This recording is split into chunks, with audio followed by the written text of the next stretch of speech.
Meus irmãos, nessa noite nós estaremos ouvindo a ministração da palavra de Deus pelo pastor João Carlos. Eu já quero convidá-lo para que venha ministrar a palavra de Deus aos nossos corações. Querem novamente recebê-lo, bem-vindo, com uma linda, uma bonita salva de palmas ao Senhor.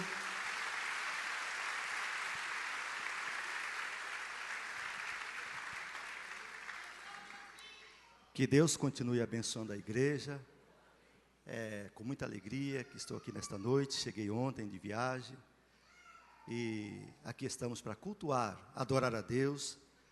Eu confesso que realmente Deus tem nos abençoado, Deus tem nos feito sentir privilegiados pelo carinho do nosso pastor, da nossa liderança, da diretoria desta igreja, dos companheiros que foram conquistados nestes mais de 20 anos que estamos no campo. E não me resta nada mais do que agradecer a Deus por tudo que foi feito. Eu sei que tem horas em nossas vidas, como na minha e na de cada um que está aqui presente, tem hora que parece que a circunstância, a situação nos leva a retroceder.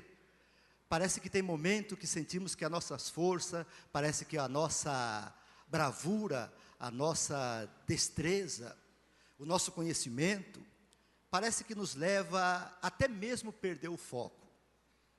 E como estamos num culto de terça-feira, que temos um pouco mais de liberdade para falar com a igreja, é um culto que também temos visitantes, claro que sim, a igreja continua com as suas portas abertas a todos, mas é um culto que nós podemos falar um pouquinho mais da palavra de Deus para aquele irmão, para aquela irmã, para aquele companheiro, para aquele amigo que sente que é vítima do sistema.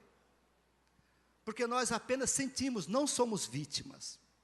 Nós sentimos, parece que alguém, e sabemos quem é, coloca em nossa vida que nós somos vítima. E quando encontramos na palavra de Deus que o Senhor nunca abandona e jamais abandonaria aqueles que estão em sua presença, aí encontramos que não somos vítimas não. Talvez somos cristãos, talvez somos crentes, somos evangélicos, obreiros, líderes e pastores desubicados, como falamos, fora do lugar. Talvez eu não esteja, talvez você não esteja, no lugar que foi proporcionado por Deus para que você alcançasse a vitória. Então, com esta palavra, eu quero te levar no capítulo 3 de Efésios, o versículo 20, que a palavra de Deus nos fala carinhosamente sobre isto. Aleluia. Capítulo 3, versículo 20 de Efésios. Aquele que é capaz de fazer infinitamente mais do que tudo o que pedimos ou pensamos, de acordo com o seu poder que atua em nós. Amém. Podeis assentar.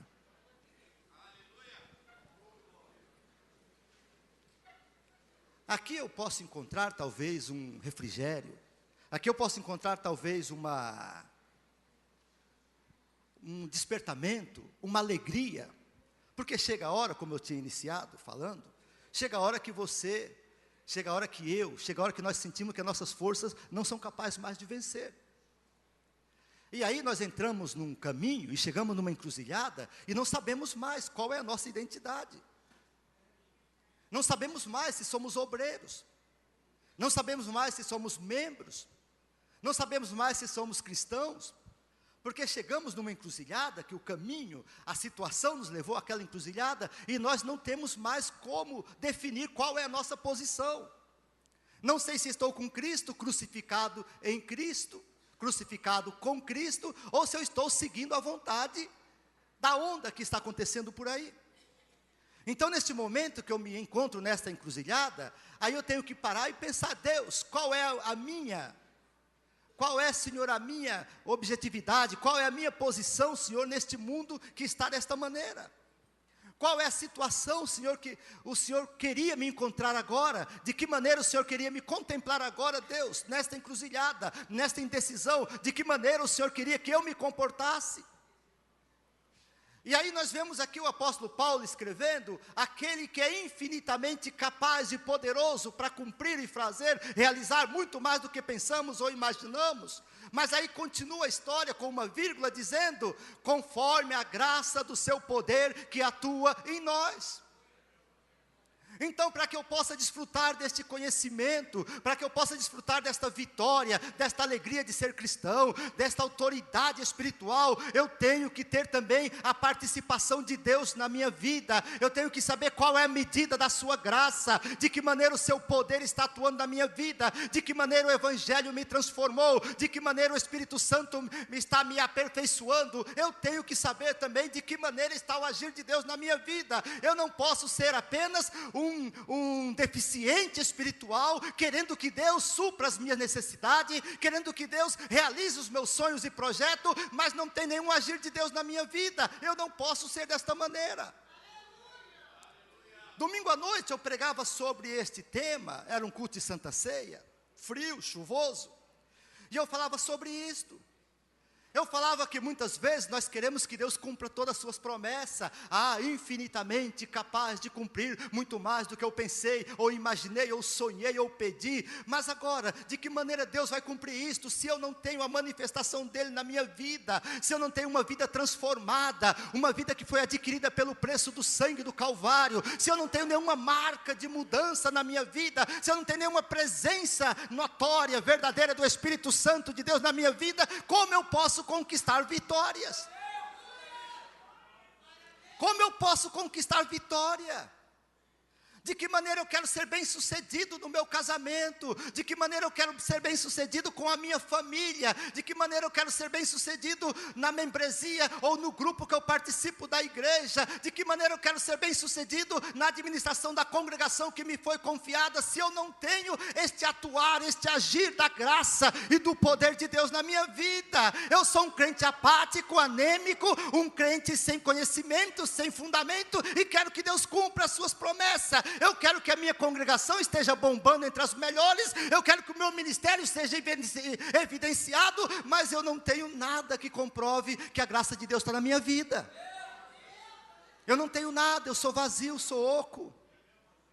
Eu estou preocupado com tantas coisas que acontecem. Estou preocupado com o Temer, estou preocupado com o Lula em Curitiba, estou preocupado com a caída do real, estou preocupado com a escassez do petróleo, estou preocupado com tanta coisa, e não estou preocupado com a minha conduta, não estou preocupado com a minha espiritualidade, não estou preocupado com o meu convívio espiritual, não estou preocupado se a graça e o poder de Cristo está atuando na minha vida. Tantos poderes nefastos estão atuando, a crise, a perturbação, tanta coisa atua na minha vida, menos o poder de Deus. Tudo está atuando.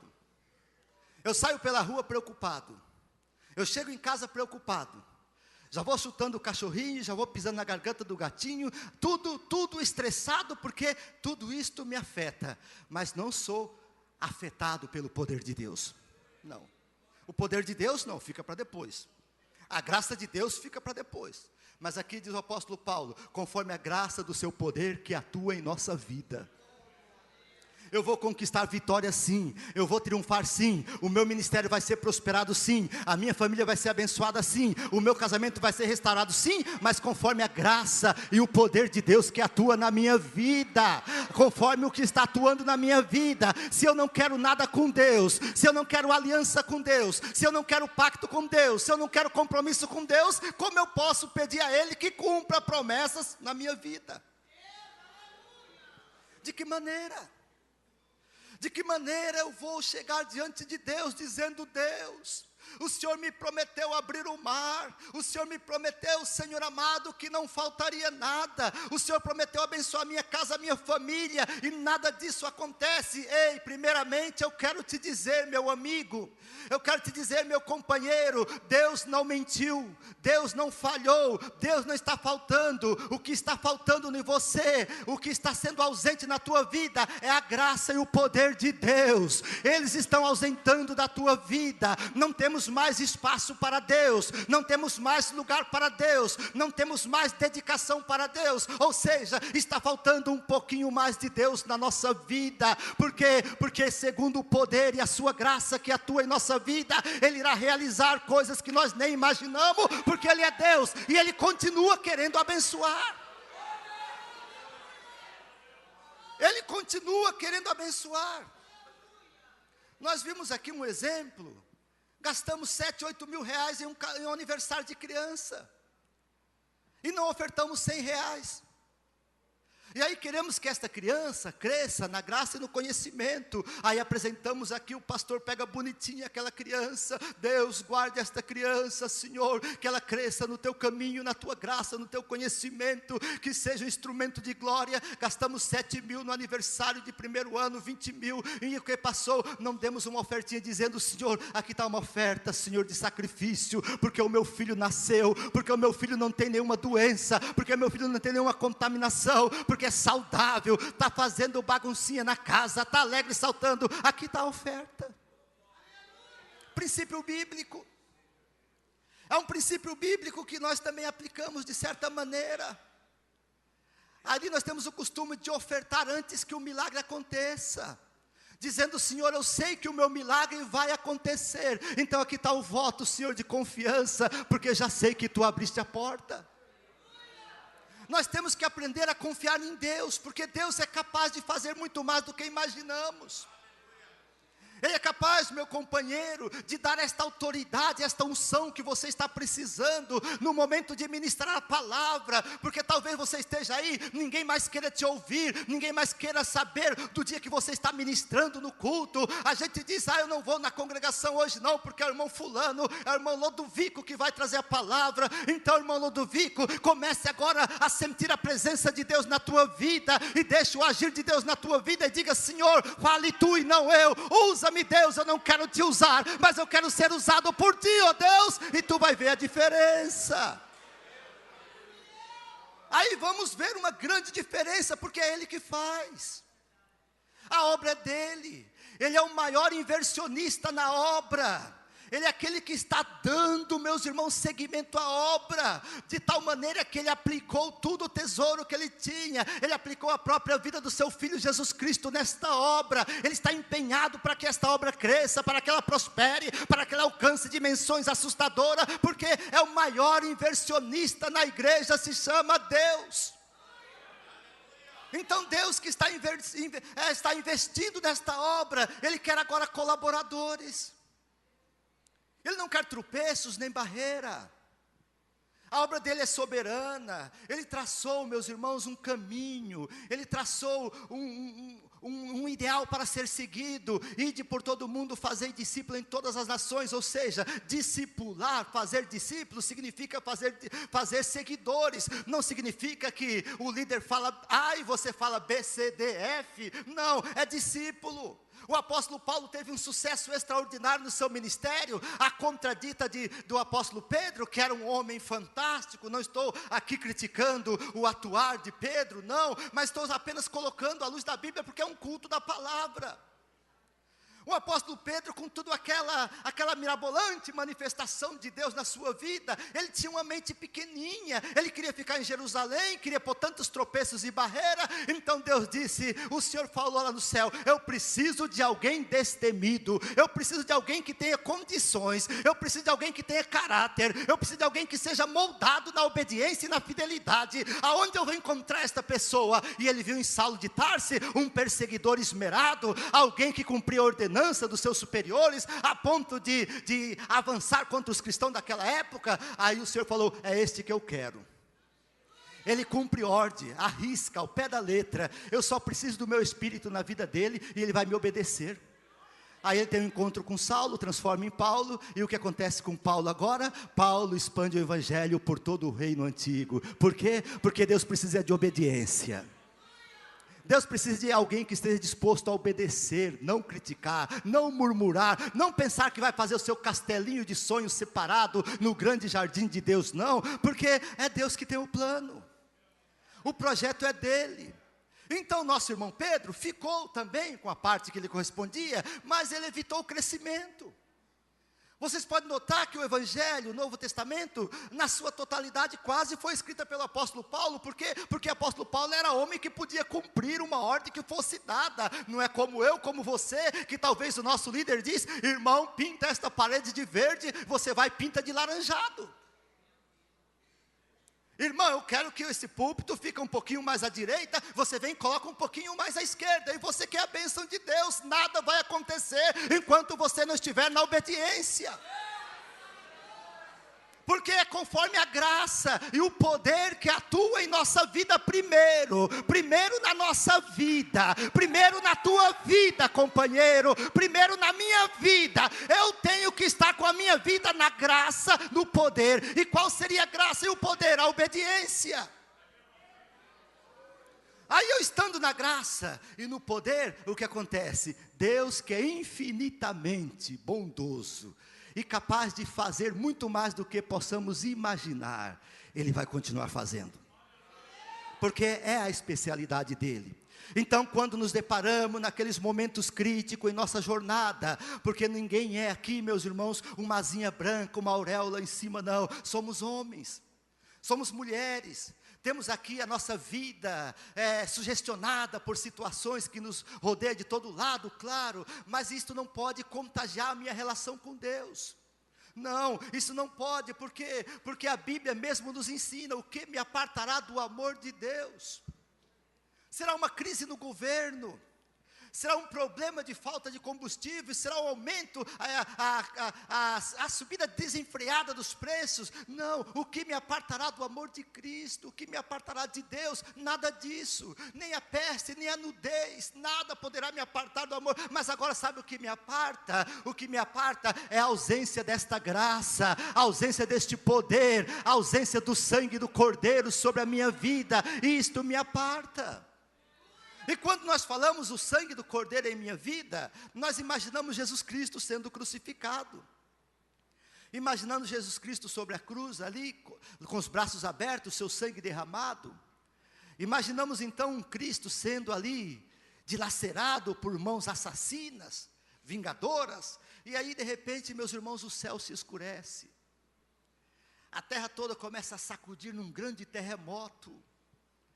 As camadas lá do fundo da terra, da profundidade, as camadas tectônicas começam a ser partidas. Até então, havia-se poucas ou nenhuma menção sobre terremoto. Por quê? Porque era uma massa coesa. Mas quando o Filho de Deus morreu na cruz, começaram a mover os alicerces da terra. Por quê? Porque aquele perfeito estava morrendo pelos imperfeitos. A terra começou a sofrer mais uma das suas mutações assustadoras. Como no princípio com Adão veio as pragas, veio os males, também com Jesus Cristo veio os terremotos, essas grandes coisas. Por quê? Porque um inocente, um justo, estava sendo morto em nosso lugar. Então o nosso pecado é uma coisa tão grande, que é capaz de promover mudanças e mutações genéticas em nossos filhos.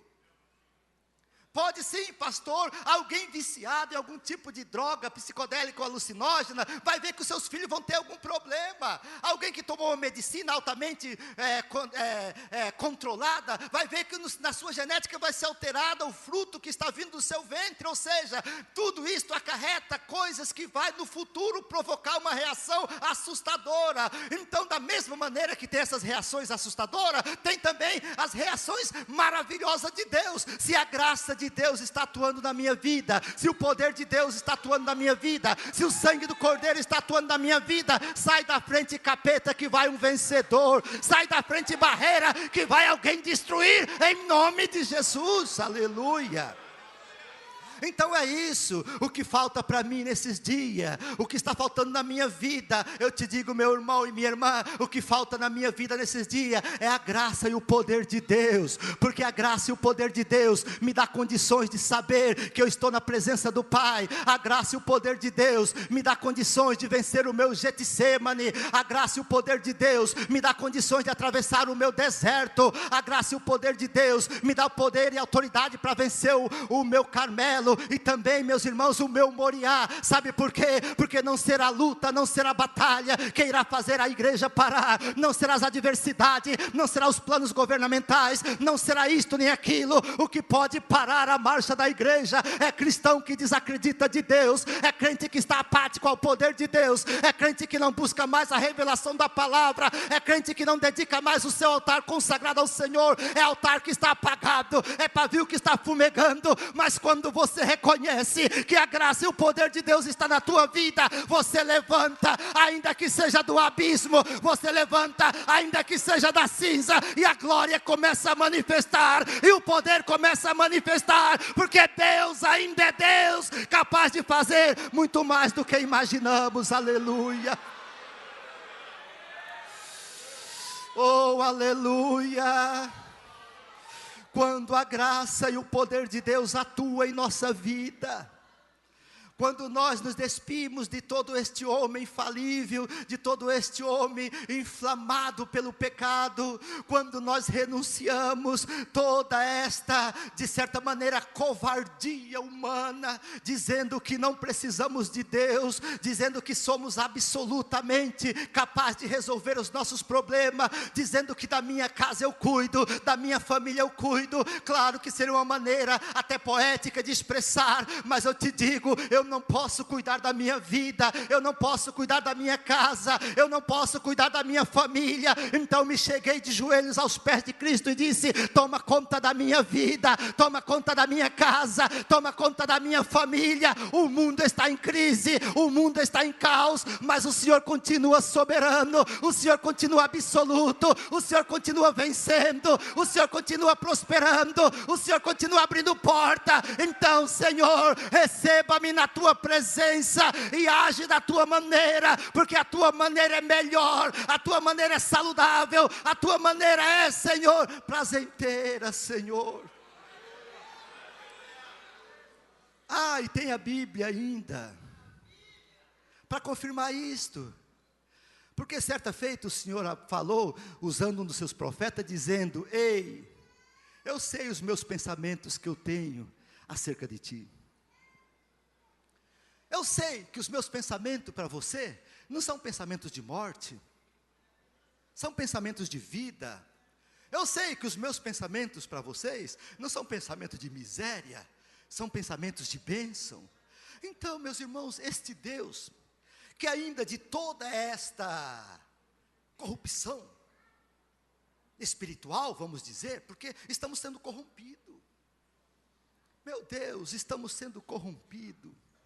Eu me lembro que há muito tempo atrás, o nosso pastor, dirigente local, num dia chuvoso, alguém veio chamar ele e disse: pastor José de Melo, o senhor poderia orar para o meu filho, que está doente, está com a febre alta, não tem jeito.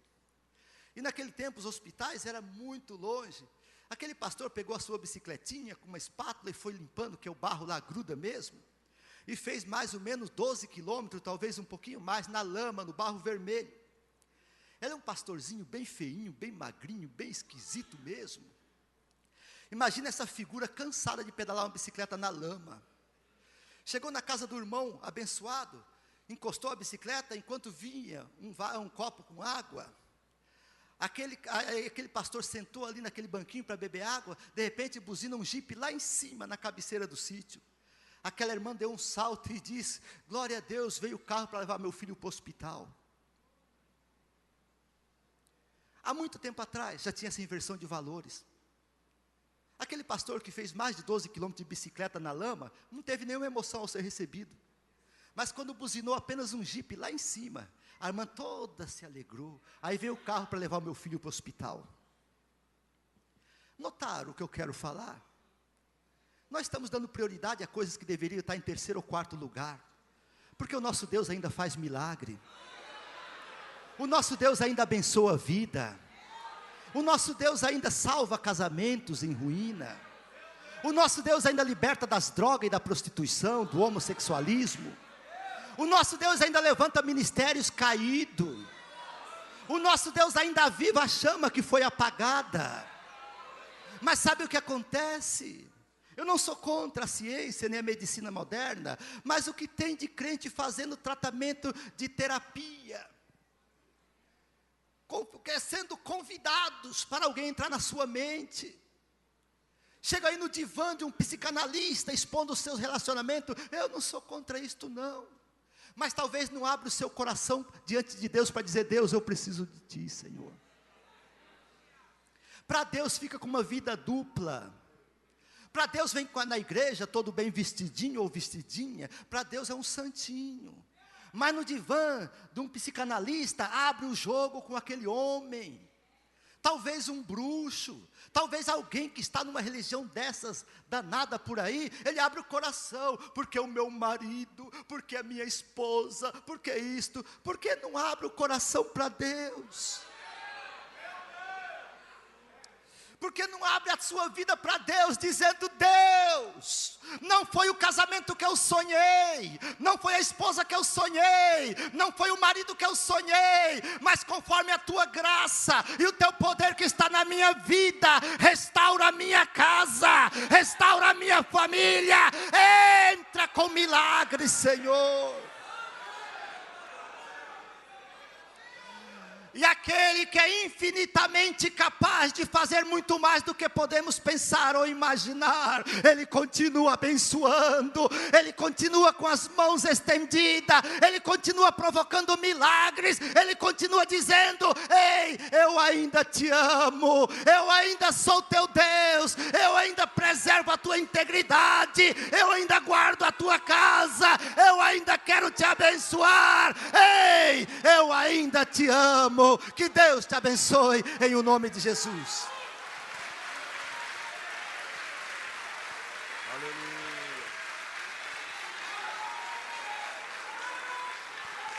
Glória a Deus. Nos coloquemos de pé, meus amados irmãos.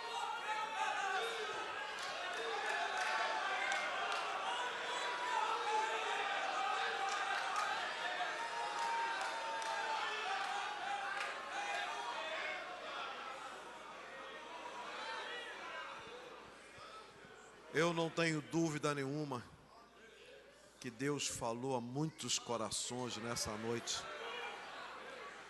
E é bom nós voltarmos para a nossa casa com essa palavra de Deus na nossa alma. É bom nós sairmos daqui agradecendo ao Senhor por ter tratado diretamente conosco nessa noite. É bom que façamos isso. Vamos agradecer ao Senhor.